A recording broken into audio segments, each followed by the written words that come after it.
Hi everyone, my name is Ijeoma Ucheibe and welcome to my channel where I talk about everything HR related and its intersection with the law under the Naija HR Chic Series with me. Today is a very personal one per usual, and I'm speaking for one of the many experiences I've had managing things in my over 10 years um, journey as a lawyer, HR professional, and now strategist, and now consultant, and of course, a mediapreneur. And it's a very funny story because sometimes I tend to get too excited about my team, and then working at a new place that sometimes I may come off like I'm stepping on people's toes. But it's not about me today. So, managing new work teams. I'm going to piggyback on a lot of things I like to say on this channel. I like to talk about leadership, I like to talk about professional growth. I'm going to be incorporating that a lot more in addition to what I talk about. I'm going to also dedicate this particular episode because it's for people who are stepping either into new leadership roles or moving to another organization where they've had to also be in charge of teams, and then you've had one or two setbacks only because you were too headstrong to take feedback earlier on. And then one of the first things I wanted to say is I want to talk about my background and what brought me to my current leadership role, which will lead to the discussion. Don't mind me, I'm looking at my notes, the initial experiences and challenges I had, and then the importance of self awareness during this phase.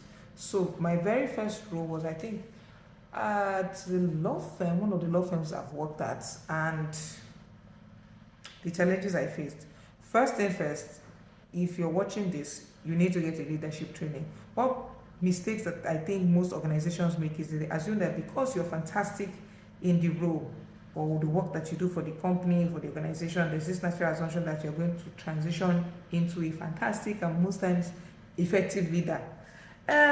Not so true, because in my own case, was I good at the role? Have I always had these leadership tendencies? I think from primary four, I was like the class captain or class prefect or thereabout. So it wasn't something that was strange to me, but it's one thing to be a leader, it's another thing to be an effective leader and get results. That's one. So one of the first challenges I faced in this particular one that I'm talking about is I always have this need to be, because I'm a self-starter, I don't always like to wait for people to tell me what to do. I'm able to hit the ground running.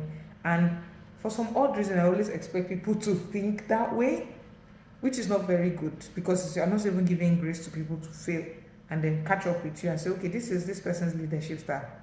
I will provide feedback. I will tell you how awesome you are if you do something that pleases me. But sometimes I find that before I get to that point of self, or rather I go to that point of self-awareness, I was always in a hurry to just cut people off. Oh, I give you something to do, you don't do it, I'm moving on to do it. And I ended up micromanaging people.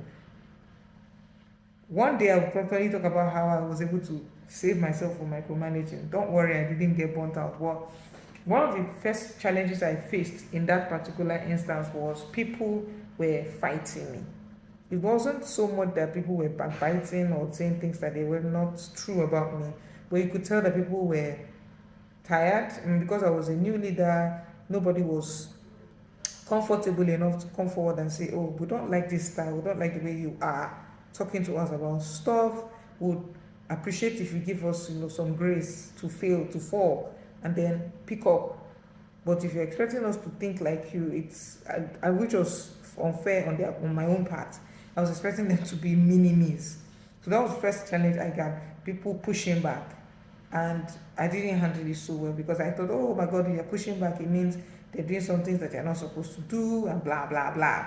And then, but it was a very interesting experience. It taught me that, oh, one thing to being a good leader is you're going to be able to be emotionally intelligent. You're going to look back and say, okay, what have I done wrong? What do I need to change about my leadership style? How do I need to follow my... You don't have to do it to a point where it feels like you're being a fool, no doubt. But you need to be able to open yourself up to feedback, constructive feedback sometimes, because you're not perfect, but you're also trying to say, okay, how can I be better in working with people. And then the first few weeks is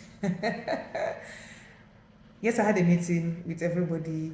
My name is this, I'm coming on board, and these are some of the initiatives I want to put in place. This is how you come in. And I didn't give people an opportunity to introduce themselves to me. So that's the second mistake I made, apart from the fact that I just hit the ground running. I introduced myself. I didn't give people an opportunity to introduce themselves. So, okay, this is how we can come in to accomplish some of these initiatives that you have in mind. Do you get? I didn't do that. And then it backfired for me down the road. Because by the time I got to the point where, okay, I want you people to start introducing yourselves. And introduction doesn't necessarily mean the name and the department, but it's how we can have a synchronized theme. This person does this other person takes on the role of this when this person is absent. That way, nobody can find any crack to say, oh, Ijeoma's team is performing way below standard, that sort of thing. I didn't do that. Something that simple was almost so catastrophic that when I look back, I shake my head like, oh my God. Next time, give people an opportunity to introduce themselves to you and how they can better help you achieve those goals, make sure those initiatives come to life. And then you offer tips on listening and communication. Because it's one thing for you to communicate, or another thing for them to see that you're listening. And the thing with listening is most leaders confuse listening with hearing. Hearing is you hear and decide to do what you want to do. Listening is you take other people's view on board and then decide that, okay, going forward, maybe I should just incorporate team member B's thoughts on this particular project, on this particular initiative. Believe it or not, it has worked wonders for me since that period because I learned my lesson. And then the last stage for me was building a high performance team. So it's one thing to say, okay, I'm here now, this is what I want to accomplish.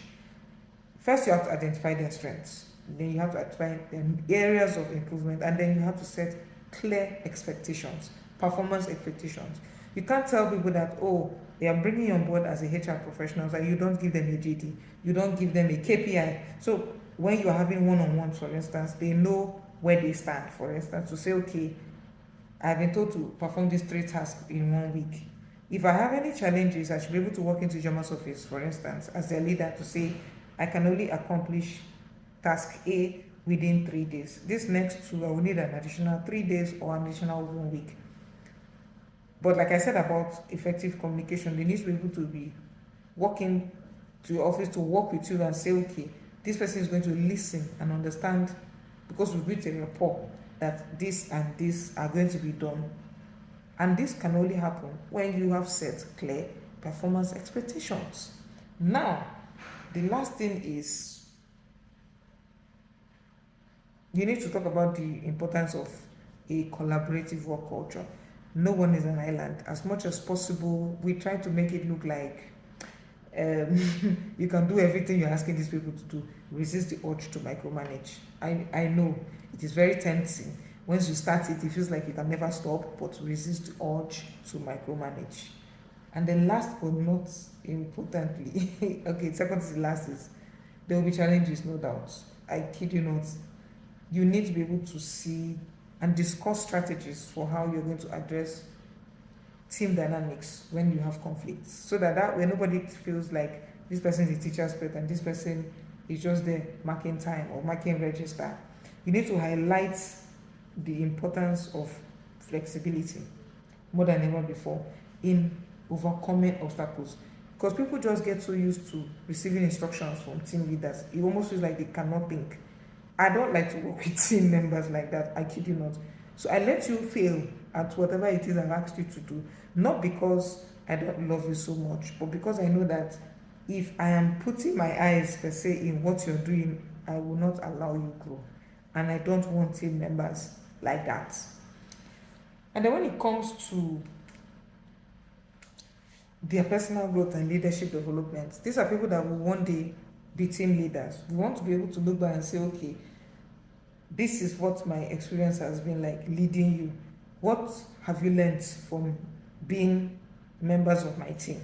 You need to be able to have that feedback session with them, not necessarily to find out if you've done well or not, but also to see who amongst your team members are set for the next level of becoming team leaders, not necessarily of that team, but maybe a new team that can be created.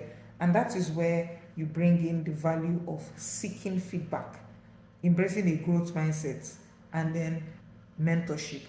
So, as they are your team members, you are also welcome to mentor them to say, okay, when you have conflict, this is how you address it. When you have challenges with so and person, this is how you make sure that as much as possible you remain resourceful. So, because whether you like it or not, feedback is key. It's not something we want to hear every time, but it's very necessary in your professional journey. You need to be mentored. It's one of the things that I look back and I wish I had more mentors in the beginning of my career. I've had to like bootstrap myself from scratch.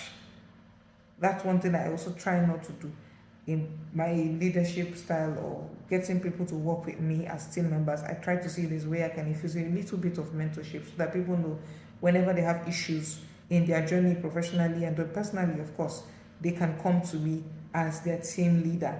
And then, most importantly, provide advice.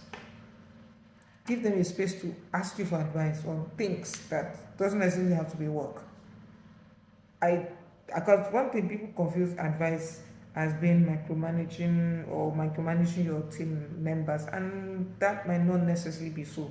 Sometimes you may actually need advice on how to perform a task that has not even yet come from you, and then it gives you the perspective that, okay, this can be done better this way. This person does not know it yet, but this can also give me a way on how to. And yeah, I think that's been it today. A few things that have helped me over time manage, new work teams or new organizations that I join effectively. I hope it is very helpful for you. And as usual, I like to keep it very interactive. If you have not subscribed, what are you waiting for? Hit the subscribe button in the description box below. Please don't forget to like, don't forget to share, and then let's keep it interactive by commenting. Please, please, please, please. I'm very active on social media. You can find me at Ijeoma Ucheibe on LinkedIn, Twitter, which is now X, Instagram, and TikTok. Don't worry, I don't dance on TikTok yet. But hit me up with your comments. And then if you want to join me on one of these episodes, who knows? Send me an email and I'm very sure I'll be responding to you in 6 hours at the very least, because I'll be at work. But till I come your way with another exciting topic, don't forget to take care of yourself and stay safe, guys. Bye.